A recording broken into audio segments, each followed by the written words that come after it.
धरातली प्रक्रिया, जिसमें आप पढ़ेंगे ओस, पाला और ओला के बारे में। ओस यानी ड्यू, फोर्स पाला यानी फोर्स और ओला यानी एयर स्टार्म। हम पहले ही धरातल की इस प्रक्रिया को यहाँ समझ लेते हैं, तापमान कैसे पृथ्वी पर बढ़ता है। तो आप देखते हैं सूर्य की रोशनी जब धरातल को पहुँचती है तो इसको कहते हैं सोलर रेडिएशन।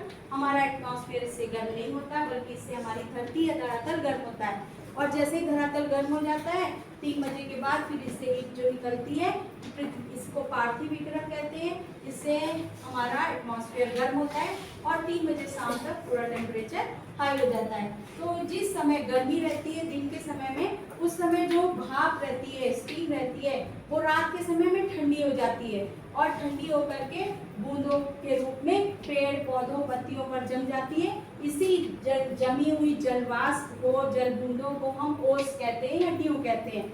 लेकिन जाड़े के समय में जब टेम्परेचर 0 डिग्री से नीचे चला जाता है तो यही जलवाष्प वायुमंडल की जो है धरातल के पास की, वो पेड़ पौधे पत्तियों में जल बूंदें जो होती हैं वो बर्फ में बदल जाती हैं और इनको पाला कहते हैं। पाला एक धरातलीय प्रक्रिया है और पाला से खड़ी फसल नष्ट हो जाती है, क्योंकि पत्तियों पर जो बूंद है वो बर्फ के रूप में बदल गई है और पत्तियों को सड़ा देती है और खड़ी फसल नष्ट हो जाती है।